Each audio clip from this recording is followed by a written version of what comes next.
Hi, Kayla. I'm going to add you as an interpreter. Thank you so much for filling in at the last second.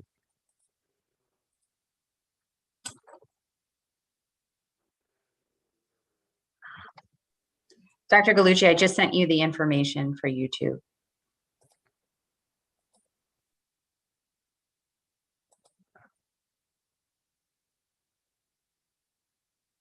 Kayla, can you just unmute and try to say hello? Perfect.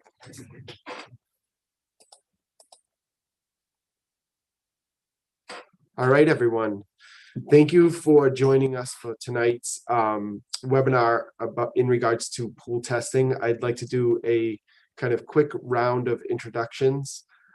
With us tonight is Dr. Macaba from obviously Revere Public Schools, Kayla Vieira, who is providing Portuguese translation, and Erica Garcia, who is also providing Portuguese translation for us this evening.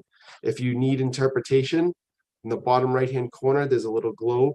You just click that button. It should pull up two different options for languages. Select the language of your choice, and you should be able to hear this entire webinar in that language. I want to thank and introduce Bill Jacobson and Alexis Orellana, who are joining us tonight from CIC Testing. They are going to give us the initial information about pooled testing, which is an initiative that we're embarking on as we bring more kids back into our schools to ensure a safe learning environment for all that populate our buildings on a daily basis. We're very excited about this partnership. Bill and Alexis have been just beyond great in helping us get up on our feet and getting this initiative started. And tonight we wanted to invite them, and they graciously offered to host this webinar to provide information to our larger community so that you can make an informed decision about whether or not your child wants to participate in our voluntary testing program. So with that, I'm going to turn it over to Bill and Alexis, and once again, thank them for joining us. Thank you. Thank you very much for having us and helping launch this program to your community.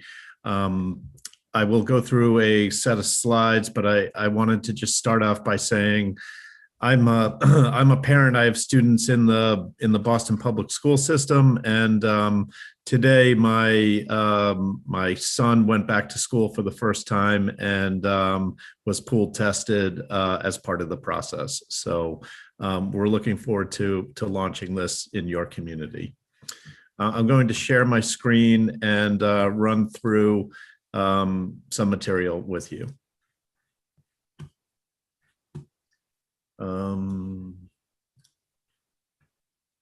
Can you see the slide? Okay, great. So first of all, welcome and thanks for joining us. We are very happy to be part of this process that has been put together by the Department of Elementary and Secondary Education to create fast, free, and reliable pool testing. And with this, bring people back to in-person learning in such a way that the buildings are safe and there is much less chance of the spread throughout the community. To give you, I just want to give you a little bit of background on CIC Health. CIC Health is a company that was created out of this pandemic. CIC, the company that the company that has been, many of the people came from, have really been around for 20 years, really working on workspaces and throughout the area, and very people-based processes. And so when this pandemic came up, the company was formed, and people who were very, very good at creating people-based processes and making them efficient and work well, really focus their attention on testing and healthcare. And now CIC Health is really the largest testing provider, doing both vaccines and on-site testing. There's 450 500 schools now. This is a little outdated, that we are working with throughout the state of Massachusetts, and about 650 schools that we're working with around the country on testing programs. We've also done over 1 million either individual or pooled tests.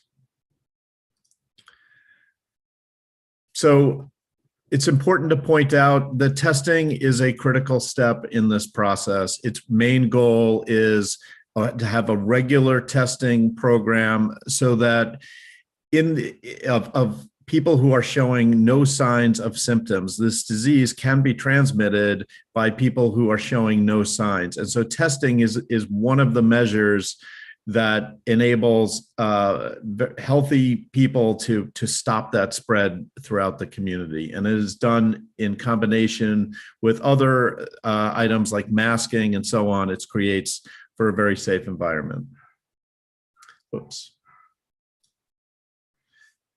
Okay, with that, here's the main material that I plan to cover today. I'll give you an overview of pool testing so everybody can have a pretty good understanding of what it is. We'll go through the basic steps, and then we can pause there, or we can go into general specific questions about different topics. So an overview. Pool testing, what it is it involves 5 to 10 people who are not showing any signs of symptoms of or are healthy. Each do a shallow nasal swab and put the samples into a collection tube.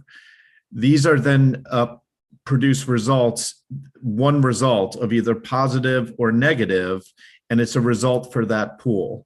Since this is not down at the individual level, this is called assurance or surveillance testing, and it has many advantages when you're trying to test a larger population. The way it is being rolled out at schools is testing is being performed on a weekly basis, and what we have found in the guidance from the state is really anybody over second or most people over second grade and up are perfectly fine to collect the samples themselves. In cases of some younger kids and higher needs kids, it may require a little bit of assistance from a trained person. So how does it work? The main process is this. Parents sign a consent form in advance that is consenting to the pool testing process, and then any individual testing that may need to be done if their student was part of a positive pool. On the day of testing, participants are divided up into groups of up to 10. Each of those students or people in a group will put their sample into a collection tube. I'll show a video of really how that works in a couple of minutes. And then the same day, those samples are taken to the lab and they're analyzed. And within 24 hours, typically of when they're at the lab, the results are given. What we found from the testing that we've done is about 99% of the time, the results are coming back negative. And so in the rare case that there is a positive pool, then what happens is a follow-up individual test is done on each of the participants in that pool. And we have never found a case so far where there was more than one participant of an individual positive pool that tested positive from the individual test. The individual will then quarantine, and everybody else will go back about their day. That is the general process on how the testing works. So I touched on it a little bit, but why pool testing? Well, it's very well suited to large groups of people. It's this type of test is called a PCR test, which people say that it's the gold standard in terms of testing, but it's only using the resources of almost one test to do it for up to 10 people. So it drives the cost way down, and it's faster and more efficient, both in a laboratory standing and in terms of the collection of the tests. It's quick, it's easy, it's comfortable. You'll see in a video. I almost want to give you a little demonstration here. I have the materials, but I'll save it for the video. It's an easy process. And our goal in this is, and I'm speaking as somebody running the program and as a parent, is to just minimize disruption. We want the kids back in school. We want the educators to be doing education. We want it devoted to class time and not to COVID related things. So we've come up with a very efficient and easy process to just have this be a couple minutes in the day.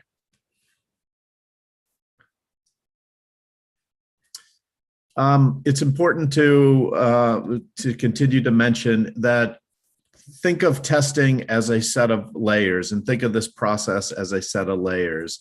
You know, the testing element is one of a number of different mitigations. So masks and face coverings, reducing group interactions, having kids stay home when they are sick, things like that are all part of the process. What testing does is it provides the assurance that there will not be an outbreak. We will catch it before it spreads to other people. And that's what makes, hopefully, the whole community of people, the students, the parents, the educators, feel confident in an in-person learning program. A little bit on the test itself. You know, we like to say it's as easy as picking your nose, and when kids are good at that, adults too. But so, you know, I'll give a little bit of a live demonstration. There's a swab that is opened up, taken out. It's just, I mean, I'll do one. It's just a quick 3-time around in each nostril. And then it goes in the tube, and that's it. There is a little bit more of sanitary things in a real environment where you'd want to wash your hands and give a simple nose blow before. So there's a little bit more to it, but that is the basic process. So I have 2 videos that I want to play for you here. One is, you know, this is a mock-up of a classroom and what this could look like in a classroom setting. And then the next one that I want to show you is some live video from that we've taken very recently from Boston Public School System. So. Now that everyone knows how to collect a sample, let's go over what this might look like in school. Meet Mrs. Davis Homeroom. Hello, class. Hi. Ms. Davis will start by taking an empty collection tube and the registration form. Ms. Davis will write down the barcode number of the collection tube, the predetermined custom memo, the date and time. Then Ms. Davis will write the same custom memo that she wrote on the registration form on the collection tube. With all that information down, Ms. Davis will place the tube in the rack at the swabbing station. Going back to her desk, Ms. Davis can now have her students start the sample collection process. Zachary Anderson, please go swab your nose. Okay. Zach will then swab his nose and place the swab, cotton tip down, in the collection tube on the rack. Ms. Davis writes Zach's name down on the registration form for that tube. Ms. Davis will repeat this process for up to 10 kids, calling their name and writing their name down as they swab their nose. Once up to 10 students are finished swabbing and have their names recorded on the tube registration form, Ms. Davis will close the collection tube and bring it back to her desk to place it in the collection bag. If this is the last pool of the day and Ms. Davis is participating in the test herself, she should write her own name on the tube registration sheet and then go self-swab, including her swab in the tube. Now that this pool's sample collection is complete, Ms. Davis can place the collection tube in the designated plastic bag, along with the registration form. Ms. Davis will repeat this process however many times it takes for all the students to swab their nose. Okay, I think that was everybody. Have a good rest of the day. Bye. Let's get back to in-person learning with pool testing.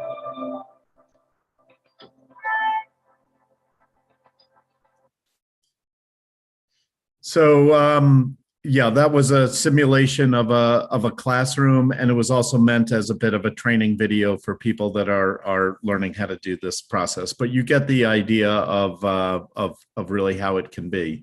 Let me just show you some actual video here. This is largely younger children and high needs children. So it is not as much of the self-swabbing setup. It's much more of the assisted swabbing setup, just so you're aware.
Hold on a second. Let me find the presentation again. And so a couple of things I want to point out in as you watch that. We've developed this process to make it easy and simple for all. There is a paper part of the process where people's names are written down on a registration form. And we purposely did that. That registration form stays with the school. So there's no, there's no personal information that is captured by or kept with us. And it is not necessary for the pool testing because the results are for the group, not for the individual. Now that everyone knows how to Hold on a collect. second. Okay. So let me take you through the basic steps. One we mentioned is an enrollment process, and it starts off with really parents signing a consent form. The district and the schools will be sending out consent forms.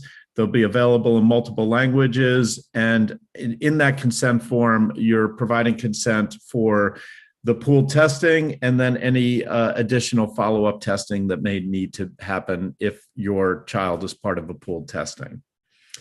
On the day of the testing, participants, as we mentioned, are divided into groups. And then sample collection happens. A trained observer who can be a teacher or a nurse or a third party, you know, or some sort of professional who has had training on this will either assist with the collection or just what we call be an observer, as Miss Davis was in the video.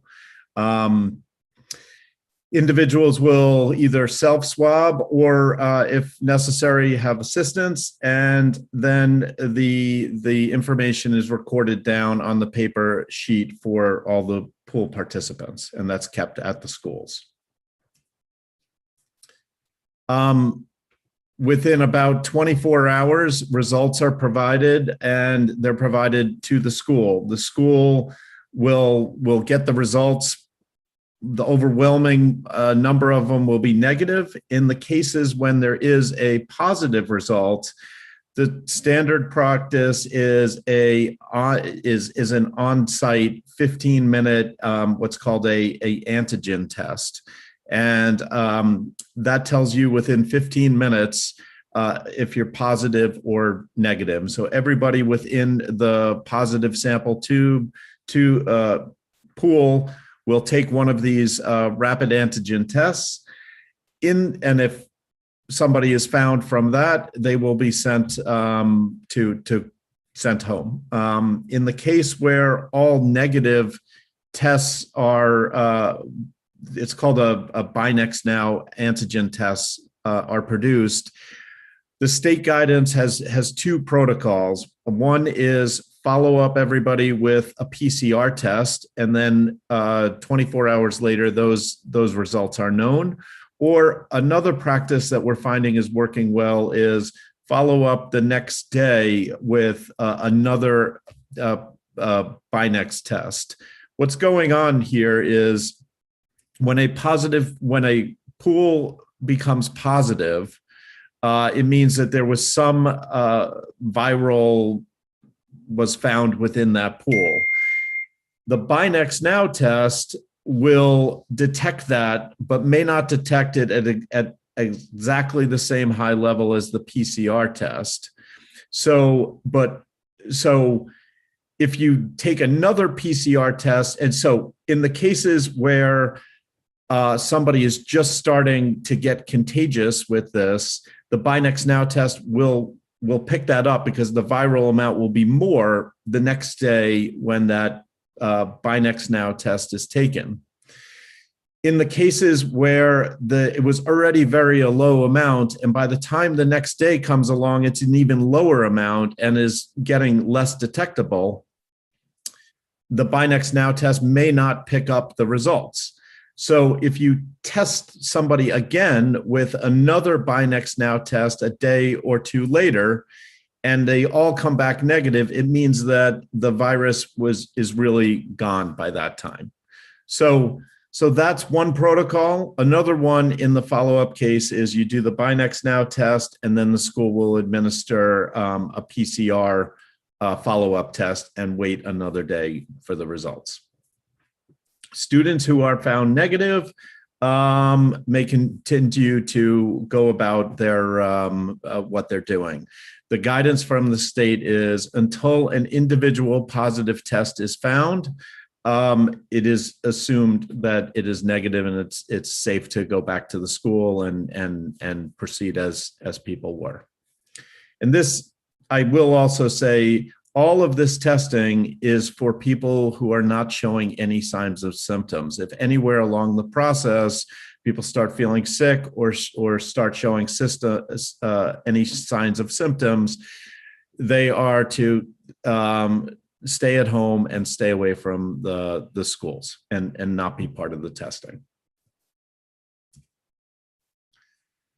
So that one thing we get questions often is how can people help? And this testing program takes a little coordination and people, and we are recommending contact administrators and principals if you would like to be part of the process. We've had people in other districts and schools be drivers to drive the samples down to Cambridge. We've had people who have been observers or help registering tubes and do different things. It's really up to the schools and the districts, but those are some items that could be helpful within the community. So maybe I'll take a pause and just see if there's questions, and I can go through a number of other question material, but let me just stop there and see if there's any questions or comments. Thank you, Bill. I'm going to show just a very brief slide that contains some Revere specifics to the process. Great. And then we can start to field questions. Let's see.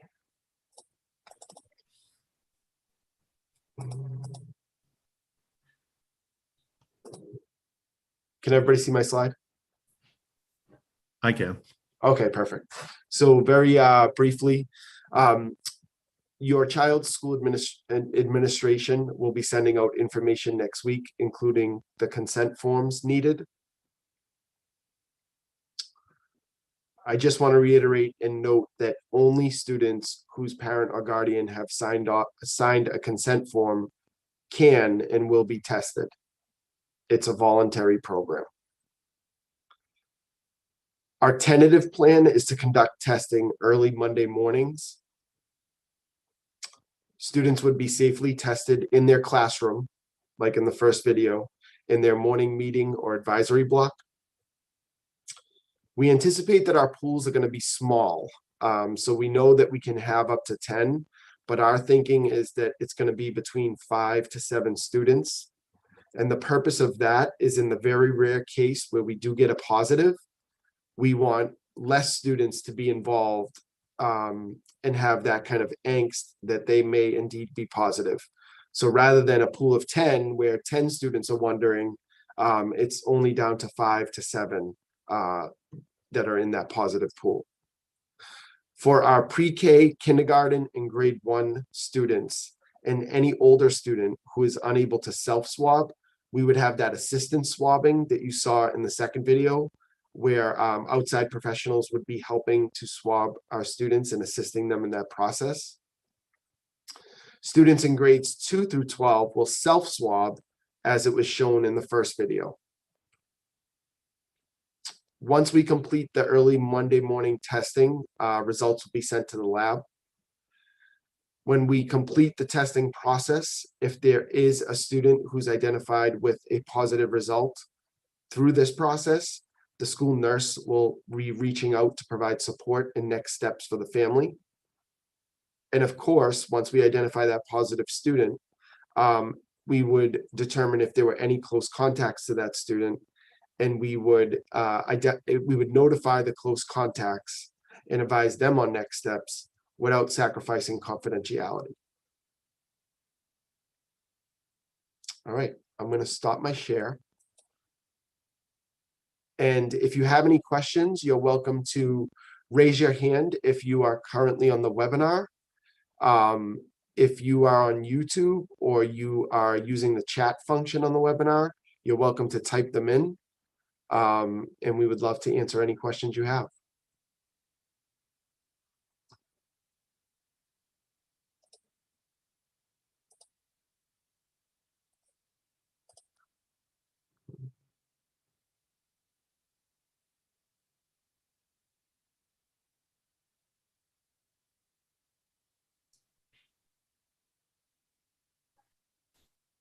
Hello?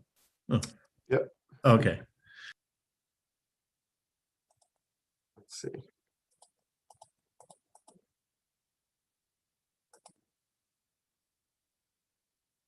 We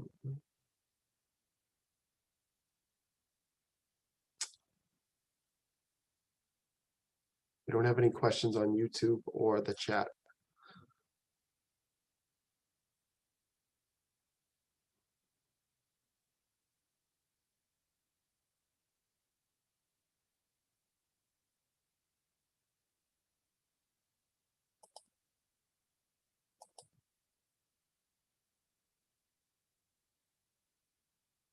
All right. Does anybody on the panel have anything that they would like to add? Anything that we might have glossed over?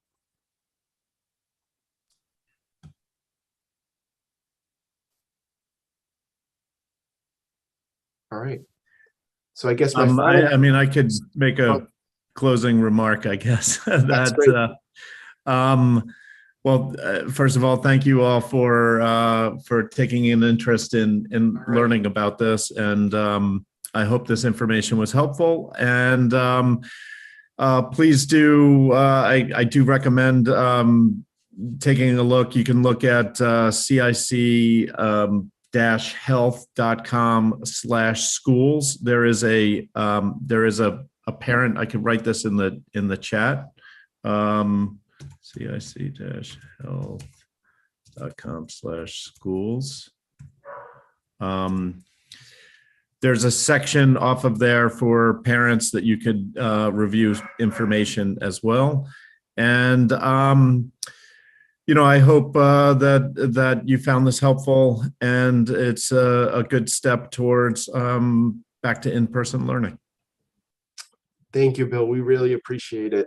My final message to families would be to be on the lookout for notification that will be coming from your schools next week. We're finalizing the intricate details of our process before we send those out. Once they are sent out, you're welcome to contact the school or me if you have questions. We can certainly get them answered for you either through us or our family liaisons. We would love to connect. We hope many people will take advantage of this program. It provides important information, not only for you as a family, but certainly for our school community as a whole. And I want to thank Bill and Alexis and our interpreters, Eric and Kayla and Dr. Makaba, for joining us tonight. We're very appreciative for all of this knowledge, and I will certainly be tweeting it out, and this video will live on our Revere School Committee page. So if you know someone who might have missed it tonight, it's readily available for them. I thank you all, and I hope everyone who joined us has a great night, and I thank you as well. And take care, everyone. Stay safe, and we'll see you soon.